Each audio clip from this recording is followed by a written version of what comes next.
Assalamualaikum warahmatullahi wabarakatuh. Bagaimana kabar anak-anak hari ini semuanya beserta keluarga? Semoga kalian semua dalam keadaan sehat walafiat.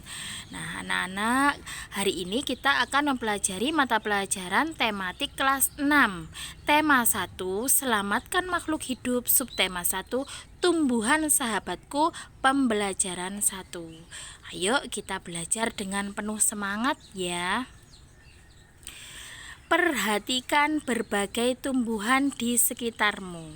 Nah, apa manfaat tumbuhan bagi kehidupan? Yuk kita cari tahu.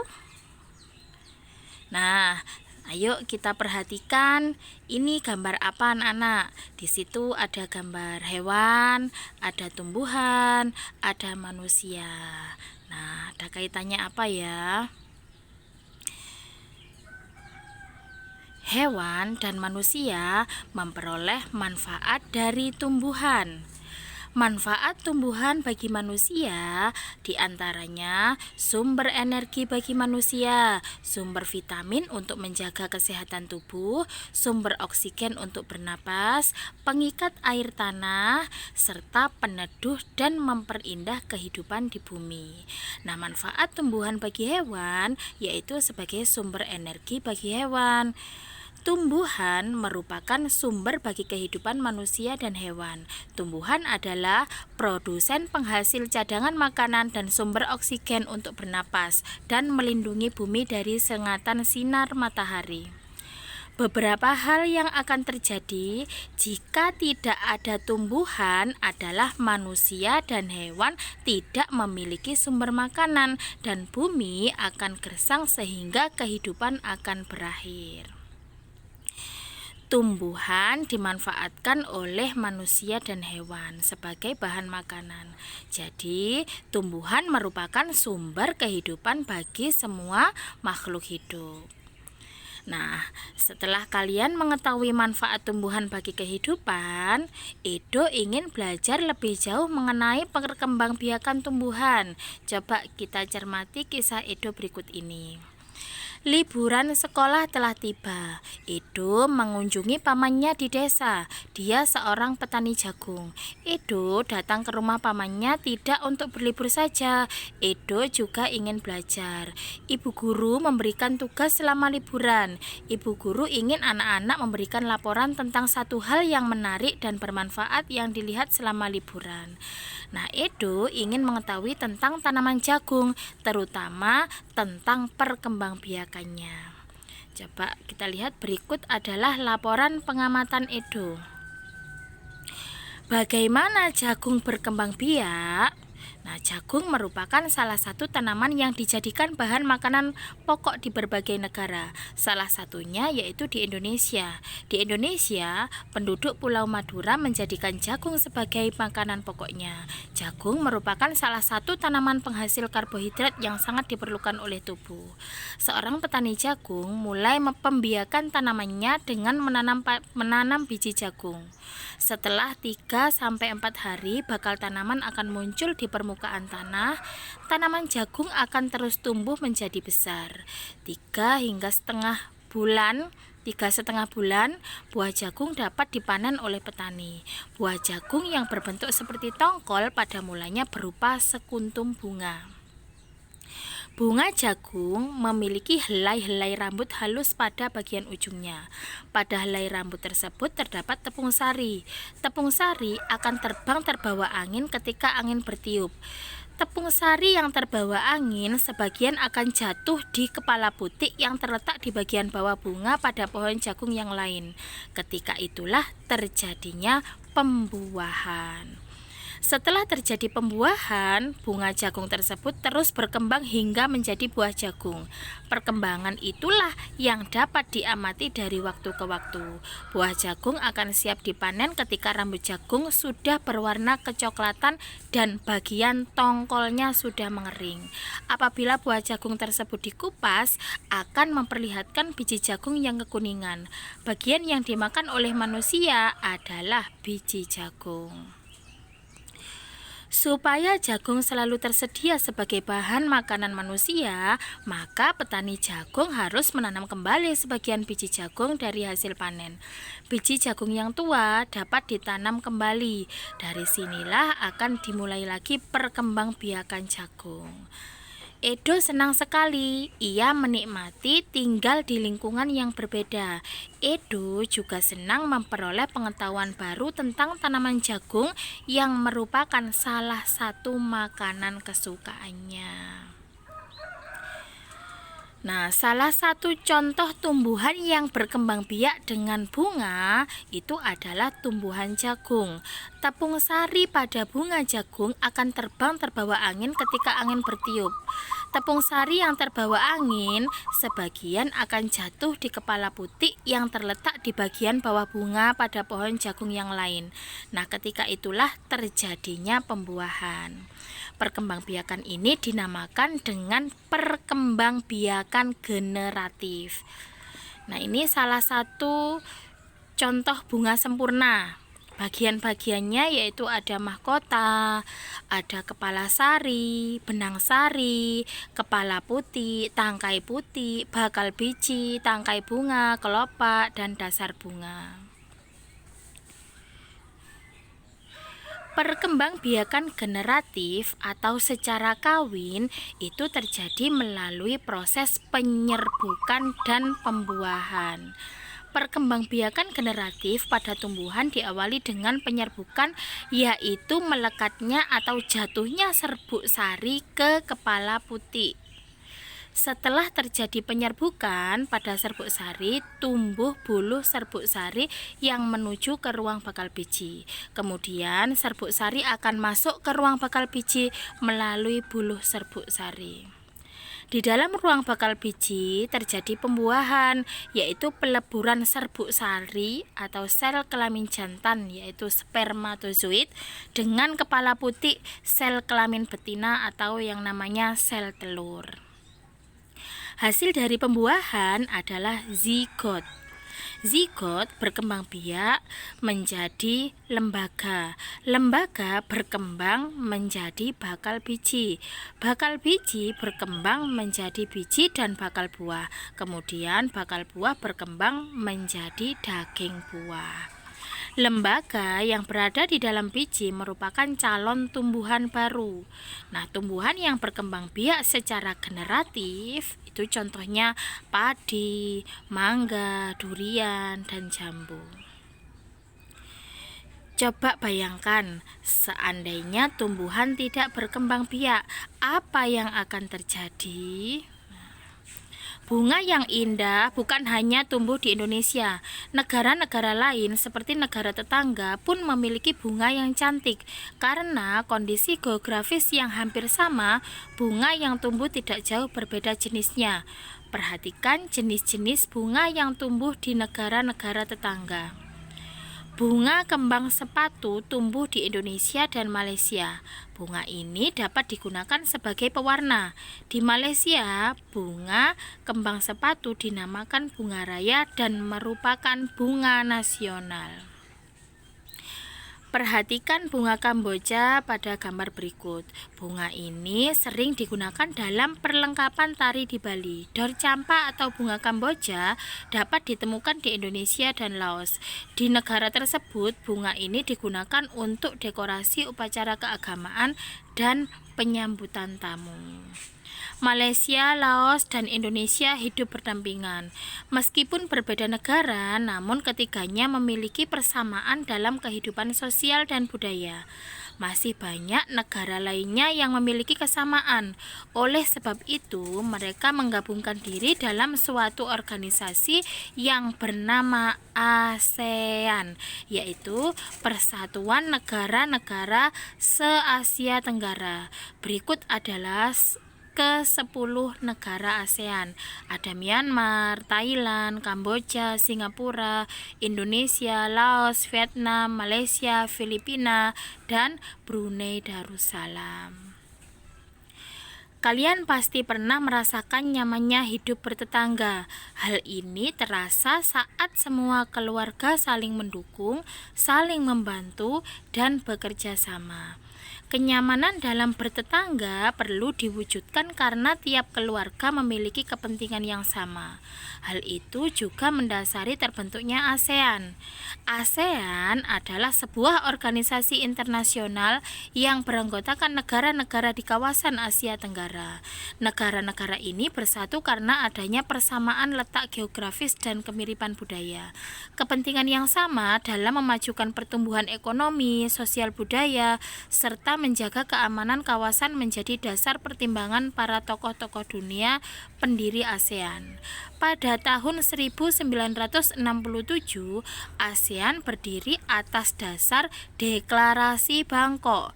Saat itu, tokoh-tokoh dari 5 negara yang terlibat dalam diskusi menjadi pencetus dan pendiri organisasi ini. 5 negara yang menjadi anggota pertama ASEAN di tahun 1967 adalah Indonesia, Malaysia, Thailand, Singapura, dan Filipina. Para utusan dari kelima negara tersebut yang sekaligus merupakan tokoh-tokoh pendiri ASEAN adalah Adam Malik, itu berasal dari Indonesia, Tun Abdul Razak berasal dari Malaysia, Tanat Koman berasal dari Thailand, S. Rajaratnam dari Singapura, dan Narciso Ramos dari Filipina. ASEAN harus dapat memberikan manfaat bagi semua anggotanya. Untuk itu, berbagai kerjasama dikembangkan untuk memajukan kesejahteraan semua anggotanya. Kerjasama di bidang ekonomi, sosial, budaya, serta politik dikembangkan demi kemajuan semua anggota. Manfaat yang dirasakan oleh anggota-anggota ASEAN membuat semakin banyak negara yang kemudian bergabung dengan organisasi ini. Saat ini ada 10 negara yang menjadi anggota ASEAN. Berdasarkan urutan waktu bergabungnya, negara anggota ASEAN tersebut adalah 1. 5 negara pendiri yaitu Indonesia, Malaysia, Thailand, Singapura, Filipina yang bergabung pada tanggal 8 Agustus 1967. Brunei Darussalam bergabung pada tanggal 7 Januari 1984. Sedangkan Vietnam bergabung pada tanggal 28 Juli 1995. Laos dan Myanmar bergabung pada tanggal 23 Juli 1997, sedangkan Kamboja bergabung pada tanggal 30 April 1999. Brunei Darussalam. Kampung Anyer adalah desa terapung di Brunei Darussalam. Tahun 1400, Kampung Anyer sempat menjadi pusat pemerintahan. Saat ini banyak penduduknya yang memiliki perahu pribadi dan disimpan di bawah rumah apung mereka. Budaya Brunei banyak dipengaruhi oleh ajaran Islam. Mayoritas penduduknya adalah orang Melayu. Kata Brunei berasal dari kata nah baru yang diucapkan oleh Awang Alak Betatar, penemu negara ini. Nah, kata Darussalam berarti tempat yang damai atau rumah keamanan. Dalam percakapan, menunjuk dengan jari telunjuk dianggap kasar. Secara tradisional, orang Brunei tidak berjabat tangan dengan lawan jenis. Melepaskan sepatu adalah kebiasaan umum orang Brunei sebelum memasuki rumah orang lain. Malaysia. Patung Dewa Murungga di Malaysia merupakan patung berukuran 42,7 meter. Patung ini terletak di Batu Caves, gua yang merupakan salah satu kuil Hindu di luar India yang paling populer, yang didedikasikan untuk Dewa Murungga. Malaysia memiliki kota yang bernama George Town, yaitu kota yang terdaftar dalam UNESCO World Heritage. Kota ini terletak di Pulau Penang. George Town adalah kota yang memiliki ragam jenis budaya. Banyak gedung peninggalan masa Eropa dan bangunan bernuansa Melayu Tionghoa. 3 kaum utama di Malaysia adalah Melayu, Cina, dan India. Musik tradisionalnya adalah banyak dipengaruhi oleh budaya Cina, Islam, India, dan Indonesia. Makanan khasnya adalah nasi lemak. Filipina. Budaya Filipina merupakan hasil perpaduan antara budaya Barat dan Timur. Kehidupan budayanya dipengaruhi oleh budaya Melayu, Cina, dan Spanyol. Bahasa Filipina adalah bahasa nasional dengan bahasa Inggris sebagai bahasa pengantar untuk urusan perdagangan atau pergaulan. Ada 8 dialek utama yang digunakan oleh masyarakat Filipina, yaitu Tagalog, Cebuano, Ilocano, Hiligaynon atau Ilonggo, Bicol, Waray, Pampango, dan Pangasinense. Po atau opo adalah sebutan orang Filipina terhadap orang yang lebih tua. Mereka memanggilnya dengan menggunakan kata-kata seperti kuya, ate, manong, atau manang yang menunjukkan rasa penghormatan. Jabat tangan adalah bentuk salam yang paling sering dijumpai di Filipina. Tarian tinikling merupakan tarian masyarakat Filipina. Tarian ini menceritakan tentang burung tinikling yang berjalan melompat menghindari perangkap bambu petani padi. Kamboja. Banyak candi di Kamboja terbuat dari batu. Dewa-dewa dari agama Hindu dan Buddha terukir pada tembok. Tari Apsara lahir pada 2000 tahun lalu. Relief tarian banyak ditemukan di bangunan-bangunan keagamaan di Kamboja. Orang Khmer menggunakan syal kotak-kotak yang disebut krama. Pria dan wanita Khmer mengenakan bandul Buddha pada kalungnya. Tujuannya adalah untuk menjaga dari roh jahat dan membawa keberuntungan. Makanan terkenal Kamboja adalah cha, yang berarti tumisan. Myanmar. Myanmar disebut sebagai negara 1000 pagoda. Hal ini disebabkan karena sangat mudah menemukan kuil-kuil suci Buddha. Mayoritas penduduk Myanmar adalah keturunan Tibet. Bahasa yang digunakan adalah bahasa Burma. Pakaian tradisional Myanmar yang disebut longyi mirip sarung Indonesia. Namun, kain ini membelit bagian tubuh mereka mulai dari perut hingga betis. Longyi yang berbahan kain katun bukan saja dikenakan pria dewasa, namun juga anak-anak dan wanita. Vietnam. Permainan menangkap jangkrik dengan mata tertutup adalah permainan tradisional anak Vietnam. Anak yang berada di tengah lingkaran matanya ditutup kain, menangkap salah satu teman dan menebak namanya.